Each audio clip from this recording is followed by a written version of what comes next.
अपन important सबसे important statement के बारे में जानेंगे, वो है for loop. For statement that is iterative control structure, that is for loop, looping statement, iterative statement, repetitive statement जिसे कहा जा सकता है. So for loop is most important and a very popular loop in C language. So now what is for loop? So as we know, the loops are divided into or categorized into two parts, that is entry control part and exit control part. तो entry control और exit control में कोई भी loop को तो जो entry control loop है, entry control means जहां पे कंडीशन सबसे पहले चेक की जाती है, this for and while, that is for and while in that loop, first of all condition will be checked and then body of the loop will be executed, whereas in exit control loop, that is a do while loop, without any condition, and condition can be checked at the last.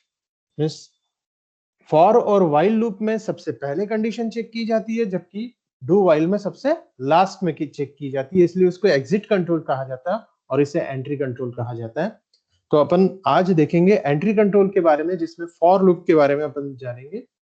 For loop होता क्या है? तो generally loop जो है, एक थोड़ा सा एक बैकग्राउंड ले लेते हैं लूप के बारे में. Loop, what is loop? Loop is also called as repetition, iteration of number of statement, that is one or more than one statement.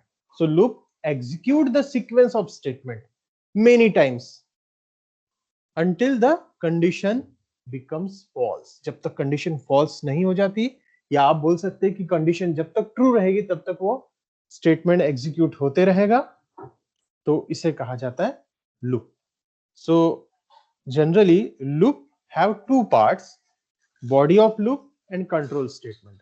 तो कंट्रोल स्टेटमेंट जैसे लूप में अपन बोल रहे कि फॉर है, व्हाइल है, डू व्हाइल है, तो एक बॉडी ऑफ लूप होगा और कंट्रोल स्टेटमेंट होगा. ये दो पार्ट में डिवाइड किया जाता है. So control statement is a combination of some conditions. Okay, कुछ कंडीशंस होगा, कुछ इंक्रीमेंट डिक्रीमेंट होगा, कुछ इनिशियलाइजेशन होगा. So that are called controls the, and it executes, that body of loop executes until the specified condition becomes false. जब तक false नहीं हो जाता तब तक वो चलते रहता है. So एक पर्पस जो है लूपिंग का, लूप का, वो है repeat the same code a number of times. एक ही कोड को आप या एक से ज्यादा कोड को नंबर ऑफ टाइम्स रिपीट करना जब चाहते हो, तब आप बोल सकते हो कि बॉडी ऑफ लूप को अपन execute, repeat करवा रहे, that this is the purpose of the loop. So loop is a sequence of statement that executes continuously until the condition becomes false. So while loop, generally loop is useful in executing the statement को execute करने के लिए, या किसी आपको commands को execute करने के लिए अपन लूप का यूज कर रहे हैं और वो बार बार रिपीट हो रहा है, बट वो एक फिक्स नंबर ऑफ टाइम होगा, क्योंकि ये कंडीशनल लूपिंग स्टेटमेंट है सारा. जैसा कि गो टू स्टेटमेंट अनकंडीशनल था, लेकिन यहाँ पे ये सब सारे लूपिंग जो स्टेटमेंट होते हैं वो कंडीशनल होते हैं. अब लूप के बारे में अगर आपको जानना है तो अपन एक कंसिडर करते हैं कि सपोज एक सिचुएशन इमेजिन कीजिए आप कि अपने को कुछ 1 से लेके 100 तक, 1 to 100 प्रिंट करना है numbers. We have to print numbers from 1 to 100. So what would you do? आप क्या करोगे उसके लिए? तो आप जनरली क्या करोगे? नॉर्मल अगर आप लूपिंग स्टेटमेंट नहीं होती, इमेजिन कीजिए कि लूपिंग स्टेटमेंट अवेलेबल नहीं है, तो आप क्या करते? प्रिंट एफ कमांड लिखते एक और उसको 100 टाइम्स रिपीट करते. और आप क्या करते? जैसे एक स्टेटमेंट लिखे, उसको कॉपी किए, फिर पेस्ट किए, ऐसा चलते जाएगा। फिर उसके बाद आप कॉपी पेस्ट करके 100 टाइम्स तक आप रिपीट करते, लेकिन उसमें आप 100 टाइम रिपीट तो कर रहे हैं, लेकिन वो फिर आपको काउंट भी करना पड़ेगा कि वो 100 टाइम्स हुआ या नहीं हुआ। अब ये तो सीख ठीक है कि 1 to 100 की बात हुई, 1 to 1000 अगर करना है, 1 to 1 करोड़ करना है, तो ऐसे केसेस में this is the very laborious work, because typing वाला वर्क आपको बार बार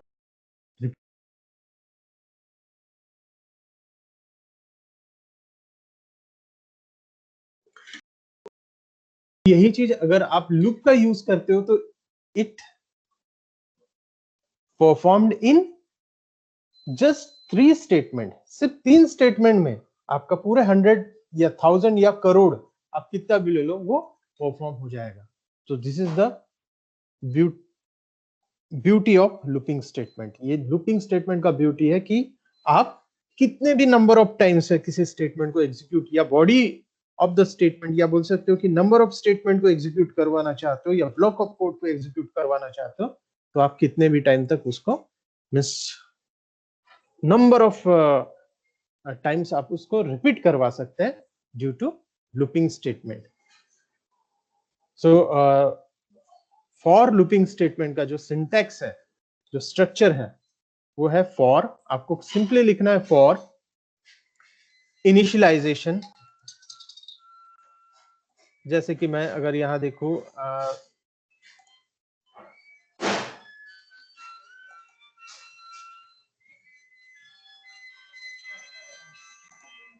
सिंपली आपको क्या करना है, इनिशियलाइजेशन, फिर उसके बाद कंडीशन, फिर इंक्रीमेंट डिक्रीमेंट, और उसके बाद बॉडी फॉर लूप के बारे में देखना है। तो ये इसका सिंटैक्स हो गया। सिंपली आपको क्या करना है, फॉर इनिशियलाइजेशन, जो भी आपको इनिशियलाइज करनी है, कहां से कहां तक, ये कहां से ये कहां तक, इनिशियलाइजेशन, कंडीशन, और फिर उसके बाद इंक्रीमेंट या डिक्रीमेंट। मींस आप घटाना चाहते हो कि बढ़ाना चाहते हो, जैसे कि 1 से लेके 100 करना है तो आपको इनिशियलाइजेशन 1 करना पड़ेगा और कंडीशन 100 की देना पड़ेगा, और इंक्रीमेंट 1-1 से बढ़ाना है। अगर आपको 1-1 से बढ़ाना है तो 1 दीजिए, आपको 5 से इंक्रीमेंट करना है तो 5 से कीजिए। अगर मैं इनिशियलाइजेशन 100 किया और कंडीशन 1 तक दिया, मींस 100 टू रिवर्स में अगर लूप चलाना है, तो आप रिवर्स में भी लूप को चला सकते हैं। फॉर एग्जाम्पल एक लूप मैंने बनाया हूं, for int counter equals to 1, ठीक है, ये हो गया इनिशियलाइजेशन आपका। ये क्या हो गया, इनिशियलाइजेशन। अब इनिशियलाइजेशन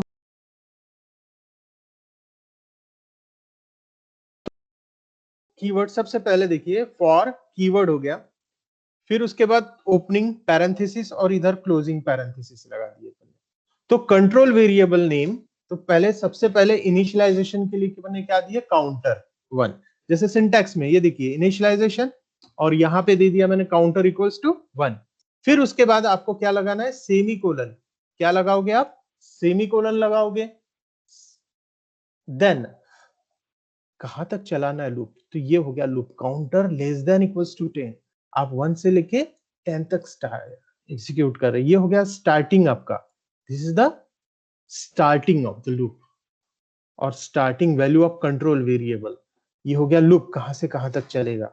और ये काउंटर प्लस प्लस, जिसे आप counter equals to counter plus 1 भी दे सकते हो। और सो टोटल कितने पार्ट है, यहाँ पे 3 पार्ट है, इनिशियलाइजेशन, कंडीशन और ये इंक्रीमेंट डिक्रीमेंट। हो गए ये तीनों पार्ट। और ये तीनों पार्ट उसने क्या किया है, सेपरेट किया है। तीनों पार्ट को उसने क्या किया है, सेमीकोलन से उसने क्या किया, सेपरेट किया है। सो इनिशियलाइजेशन, कंडीशन, इंक्रीमेंट डिक्रीमेंट, ये सब चलेगा। तो this will be divided into 3 parts, that is semicolon. Semicolon can be used, semicolon जैसा कि मैंने कहा था पहले कि it separate the statement, semicolon is a separator and it is compulsory requirement of the for loop. आप चाहो तो for loop में ये initialization, condition, increment, decrement चाहे तो हटा सकते हो, क्योंकि ये भी ऑप्शनल है, आपका ये भी ऑप्शनल है, ये भी ऑप्शनल है, तो ये तीनों सारे क्या है, ऑप्शनल स्टेटमेंट है। और ये ऑप्शनल स्टेटमेंट आप यूज करो या ना करो, लेकिन आपको सेमीकोलन जो है, ये वाला जो सेमीकोलन है, ये आपको लगाना मस्ट है, because this is the compulsory. देखिए अब इसका वर्किंग कैसा है। एंट्री हुआ, सबसे पहले एंट्री किया यहां से, तो this is the starting point. फिर उसके बाद फॉर इनिशियलाइजेशन, ये सबसे पहले चलेगा। फिर उसके बाद ये सेकंड स्टेप, और ये हो जाएगा थर्ड स्टेप, और ये लास्ट में फोर्थ।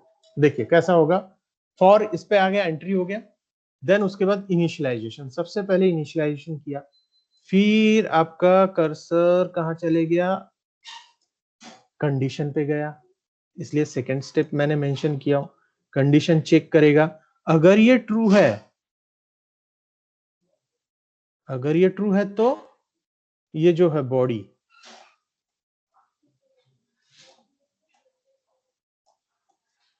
ये जो बॉडी है वो एग्जीक्यूट होगी, दैट इज थर्ड स्टेप। और फिर से कहा जाएगा, वापस ये रिटर्न जाएगा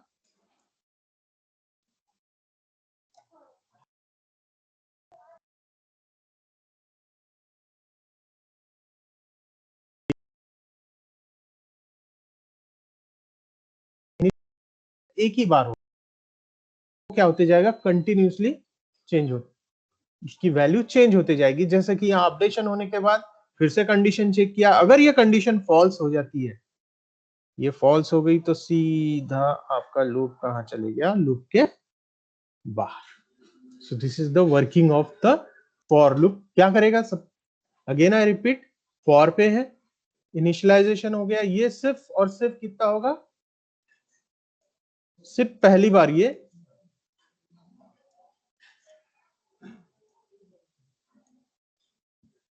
फर्स्ट टाइम होगा, ये सिर्फ और सिर्फ पहली बार इनिशियलाइजेशन होगा। फिर उसके बाद सेकंड स्टेप कंडीशन पे गया, कंडीशन पे जाने के बाद कंडीशन अगर ट्रू है तो एग्जीक्यूट होगा बॉडी, और बॉडी एग्जीक्यूट होने के बाद फिर सीधा अपडेट हो जाएगा, चाहे वो इंक्रीमेंट हो या डिक्रीमेंट, यानी ये फोर्थ स्टेप। अगेन फिर उसके बाद ये कहा जाएगा, कंडीशन पे जाएगा, अपडेट होने के बाद अगर वो ट्रू होगी तो फिर बॉडी एग्जीक्यूट होगी, तो सेकेंड टाइम वो इनिशियलाइजेशन पे नहीं जाएगा। तो ये कंटिन्यू चलते रहेगा फ्लो। तो कैसे होता है, सबसे पहले देखिए इनिशियलाइजेशन ऑफ, अब फिर से मैं उसको रिपीट करता हूं, इनिशियलाइजेशन होगा सबसे पहले कंट्रोल वेरिएबल का, नंबर 1। फिर उसके बाद टेस्टिंग होगी, पहले इनिशियलाइजेशन फिर testing.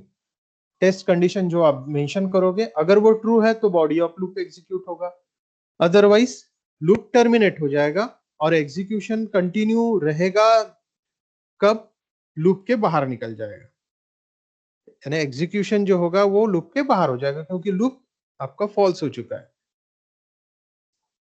Third step, when body of loop is executed, जब अगर कंडीशन ट्रू है, बॉडी ऑफ लूप एग्जीक्यूट हो रही है, तो कंट्रोल ट्रांसफर होके कहां चले जाएगा, सीधा आपका अपडेशन के ऊपर जाएगा। यानी लूपिंग में जो बॉडी ऑफ लूप है उसका लास्ट स्टेटमेंट एग्जीक्यूट होने के बाद सीधा कंट्रोल अपडेशन पे जाएगा, वहां पे वो इंक्रीमेंट या डिक्रीमेंट होगा, और इंक्रीमेंट या डिक्रीमेंट होने के बाद फिर से कंडीशन को वो चेक करेगा। नाउ फोर्थ, अगर निगेटिव इंक्रीमेंट रखते हैं आप, अगर आप निगेटिव इंक्रीमेंट रखते हैं तो आपको एक चीज ध्यान में रखना है कि जब भी आप रिवर्स लूप या निगेटिव इंक्रीमेंट का कॉन्सेप्ट यूज करते हैं तो इनिशियलाइजेशन लार्ज वैल्यू से होनी चाहिए। जैसे कि 1 से लेके 100 तक आप लूप चला तो ये नॉर्मल हो गया, 1 2 3 4। लेकिन अगर आप 100 टू 1 कर रहे हैं, मीन्स 100 99 98 97 96 95, ऐसा अगर रिवर्स में जाना चाहते हो तो इनिशियलाइजेशन कभी भी हायर टू लोअर होगा, और आपका नॉर्मल यानी पॉजिटिव इंक्रीमेंट में तो 1 से लेके ठीक है, इनिशियलाइजेशन लो वैल्यू रहेगी, और अगर निगेटिव इंक्रीमेंट अगर मैं करता हूं तो वैल्यू कभी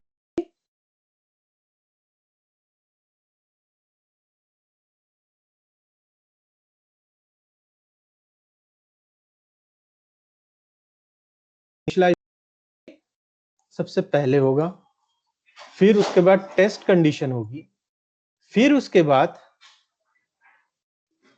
बॉडी ऑफ लूप एग्जीक्यूट होगा, स्टेटमेंट्स एग्जीक्यूट होंगे, और फिर उसके बाद अपडेशन या डिलीशन होगा, सॉरी अपडेशन और जिसमें इंक्रीमेंट या डिक्रीमेंट होगा। फिर जनरली नॉर्मल सिचुएशन में इनिशियल वैल्यू लेसर रहेगी और निगेटिव इंक्रीमेंट में इनिशियल वैल्यू ग्रेटर रहेगी। ये दो चीज का आपको ध्यान रखना है। दूसरी चीज, आप इनिशियलाइजेशन में मोर देन वन वेरिएबल भी यूज कर सकते हैं।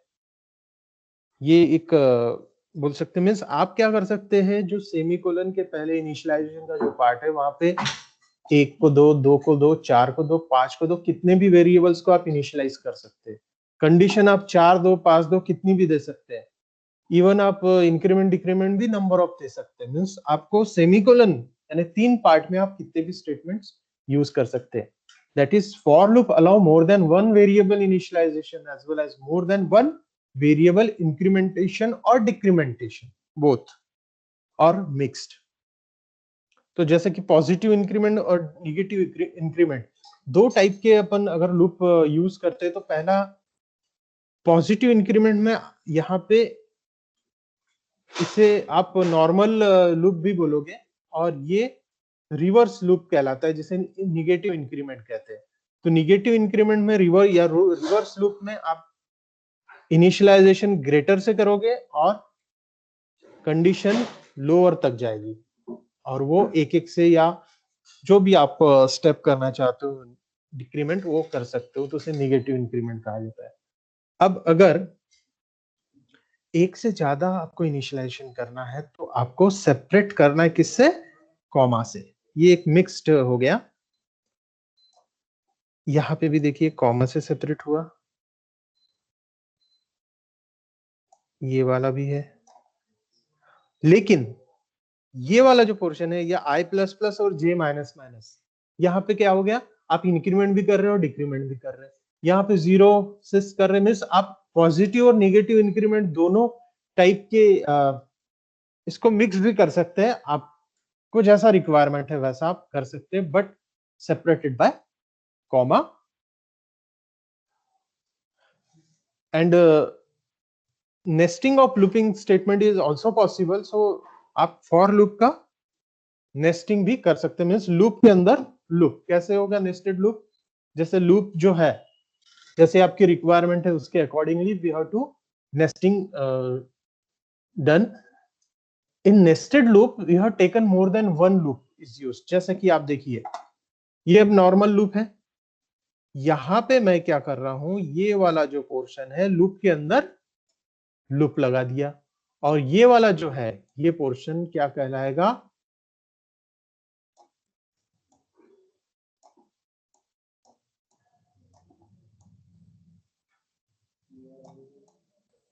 आउटर लूप, और ये क्या कहलाएगा आपका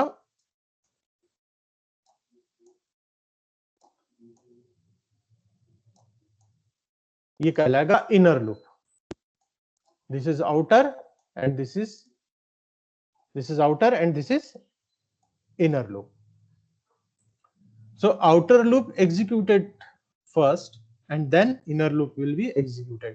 यानी कैसा होगा कि ये पहले एग्जीक्यूट होगा for i is equal to 1, और ये पूरा कंप्लीट एग्जीक्यूट होगा। ये एक बार एग्जीक्यूट होगा तो ये पूरा होगा, ये सेकेंड टाइम होगा तो ये भी पूरा फिर से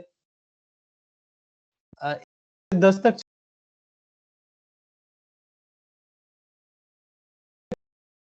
चलेगा, 5 थर्ड में 5 ऐसा चलते जाएगा। तो इसे कहा nesting, nesting of for statement. Means when a for loop is defined with with in another for loop, किसी फॉर को फॉर के अंदर अगर आप डिफाइन करते हो तो वो नेस्टिंग ऑफ लूप कहलाता है, जिसका एक फ्लो है। जैसे इनिशियलाइजेशन किया आपने, टेस्ट कंडीशन चेक होगी, अगर वो ट्रू होगा तो बॉडी ऑफ लूप एग्जीक्यूट होगा, अगर और फिर उसके बाद अपडेट होगा, अपडेट होने के बाद फिर से टेस्ट कंडीशन पे जाएगा, अगर वो फॉल्स है तो सीधा बाहर। ये उसका फ्लो रहेगा एवरी टाइम। अब एक इसमें बहुत सारे लोग बोलते हैं कि इनफाइनाइट हो गया, इनफाइनाइट हो गया, इनफाइनाइट लूप। तो इनफाइनाइट लूप होता क्या है? तो एक टर्मिनोलॉजी है इनफाइनाइट लूप में कि अगर आप लूप प्रॉपरली मेंशन नहीं कर रहे, कंडीशन प्रॉपरली नहीं दे रहे, तो वो इनफाइनाइट होने के चांसेस होते हैं। So if the control condition must be well defined and specified, अगर आपकी कंडीशन जो देते हैं वो वेल डिफाइंड है, स्पेसिफाइड है, तो इनफाइनाइट लूप नहीं जाएगा। इनफाइनाइट लूप होता क्या है कि अगर आप कंडीशन प्रॉपरली नहीं दे रहे हो, डिफाइन नहीं किए हो, तो लूप जो है वो infinite number of times repeat होते रहेगा। कहने का मतलब वो रुकेगा ही नहीं, कंटिन्यू चलते रहेगा। It means loop that does not stop executing and processes the statement number of times is called as infinite loop. तो इनफाइनाइट लूप को क्या बोलोगे कि अगर कोई लूप, जैसे फॉर का यूज किया आपने और फॉर लूप रुक ही नहीं रहा, कंटिन्यू रिपीट होते जा रहा है, चलते जा रहा है, चलते जा रहा है, तो वो इनफाइनाइट लूप कहलाता है, और उससे ही लूप भी कहा जाता है।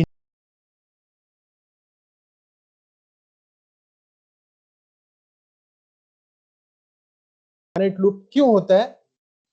आपने टर्मिनेशन कंडीशन अगर स्पेसिफाइड नहीं किया है, no termination condition is specified, and second characteristic is the specified condition never meet. एक तो आपने कंडीशन लगाना ही भूल गए, और अगर आपने कंडीशन लगाया है तो वो कभी भी सेटिस्फाई नहीं हो रही है, मींस फॉल्स ही नहीं हो रही है।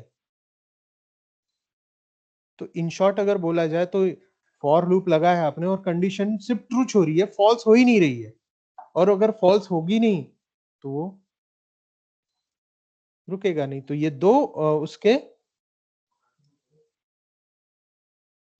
कॉन्सेप्ट है जिसका आप यूज बोल सकते हो, ध्यान में रखना है आपको कि आपको कंडीशन प्रॉपरली वेल डिफाइंड और वेल स्ट्रक्चर्ड, या बोल सकते हो कि स्पेसिफाइड होना चाहिए। और अगर आप स्पेसिफाइड कर भी रहे हो तो वो मीट होना चाहिए, मीन्स कभी ना कभी वो सेटिस्फाई होना चाहिए। अगर सेटिस्फाई नहीं होगी तो फिर उसका कोई मीनिंग नहीं रहेगा। तो ये दो चीज आपको ध्यान में रखना है, या बोल सकते हो this is the precaution of for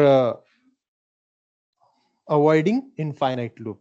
No termination condition is specified, and the specified condition never meet. ये दोनों चीज को अवॉइड करना है। अब कुछ अलग अलग फॉर्म्स जो है लूपिंग के, में से आप फॉर को इन तरीकों से भी यूज कर सकते हो।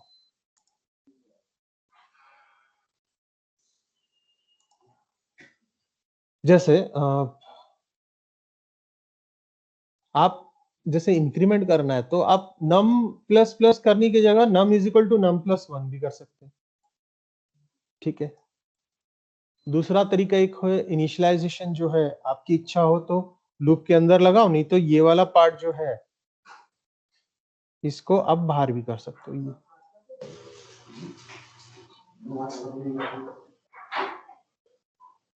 एक चीज ध्यान में रखना है, even though we can skip initialization part, but semicolon before condition is must.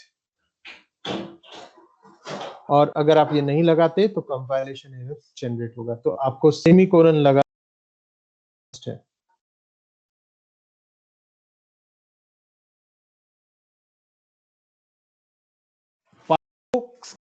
जैसे कि यहाँ पे देखिए, देखो यहाँ पे दो सेमीकोलन तो लगाए थे अपन ने, यानी आपको दो सेमीकोलन लगाना मस्ट है ही। यहाँ पे इनिशियलाइजेशन किए, यहाँ पे कंडीशन चेक किए, और इंक्रीमेंट डिक्रीमेंट के पार्ट को स्किप कर दिए। ये भी पॉसिबल है। कंडीशन को भी आप स्किप कर सकते हैं और इनिशियलाइजेशन को भी स्किप कर सकते हैं, लेकिन फॉर लूप जब आप यूज करोगे then it must use 2 semicolon.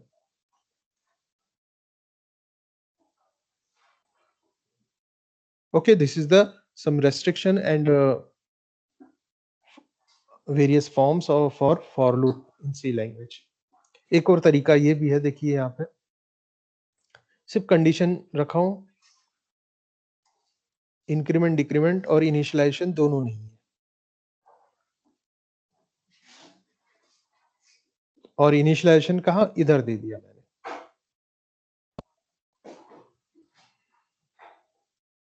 और ये डिक्रीमेंट का है, इस रिवर्स लूप जिसे कहा जाता है, तो आप डिक्रीमेंट भी कर सकते हैं उसको, कोई प्रॉब्लम नहीं है, आप कैसे भी उसको चला सकते हैं।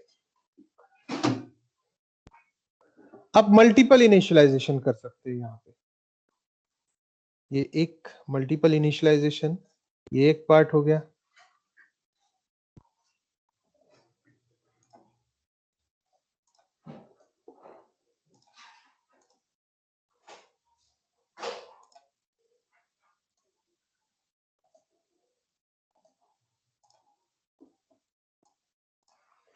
तो ये देखिए, ये एक हो गया i is equal to 1, j equals to 1, semicolon i less than 10, ampersand लगा दी, मींस ये हो गया आपका multiple initialization, multiple condition checking using logical expression and multiple increment decrement.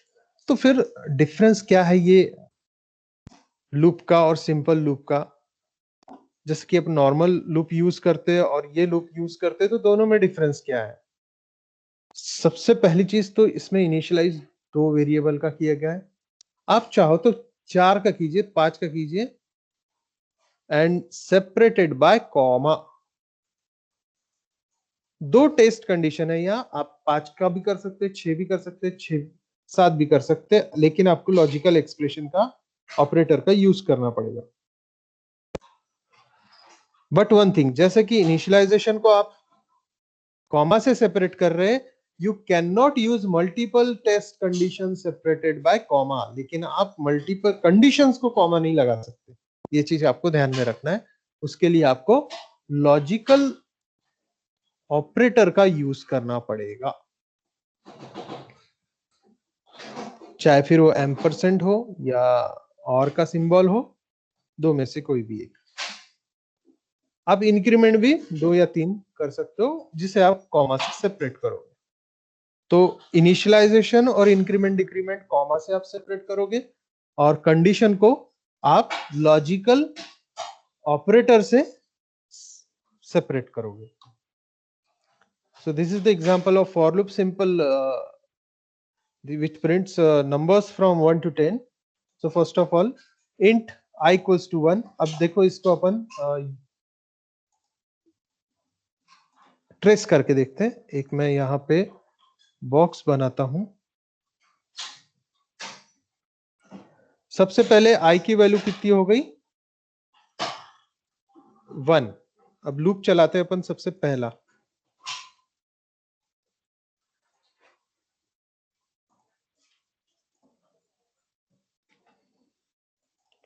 सबसे पहले लूप चलेगा 1।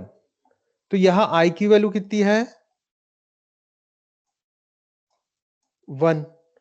So 1 less than equals to 10।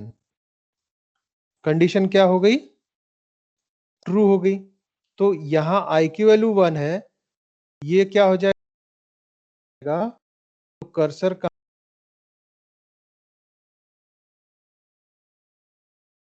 Print क्या होगा? 1। ये वाला प्रिंट हो गया पहले लूप में। फिर उसके बाद, इसके बाद सेमीकोलन के बाद कहां पे जाएगा? इधर आ जाएगा। I की वैल्यू अब कितनी हो जाएगी? I is equal to I plus 1 means I plus plus यानी कितना हो गया? 2 हो गया। फिर से ये यहां से यहां पे चले गया, कंडीशन ये वाली चेक होगी, तो ये अगेन क्या हो जाएगा? ट्रू हो जाएगा। तो ये उठ के यहाँ आ जाएगा। अब क्या हो जाएगा, प्रिंट करेगा, ये 2 प्रिंट करेगा और फिर से i प्लस प्लस अब कितनी हो जाएगी, i की वैल्यू 3 हो जाएगी। देन फिर से कंडीशन चेक करेगा, फिर प्रिंट करेगा। तो ऐसा करते करते वो कहां तक लेगा, 10 तक लेगा, 10 तक एग्जीक्यूट होगा। फिर उसके बाद 10 होने के बाद फिर से एक लूप चलेगा, i की वैल्यू अब हो जाएगी कितनी, 11। फिर 11 less than equals to 10, condition क्या हो जाएगी, अब फॉल्स हो जाएगी। फॉल्स हो जाएगी तो सीधा कर्सर रिटर्न 0 पे आ जाएगा। कब, जब वो फॉल्स हो जाएगा तब। So this is the oral concept of for loop. आपको सिर्फ मैं फॉर के बारे में करता है, तो इनिशियलाइजेशन, कंडीशन, इंक्रीमेंट, डिक्रीमेंट और बॉडी ऑफ लूप।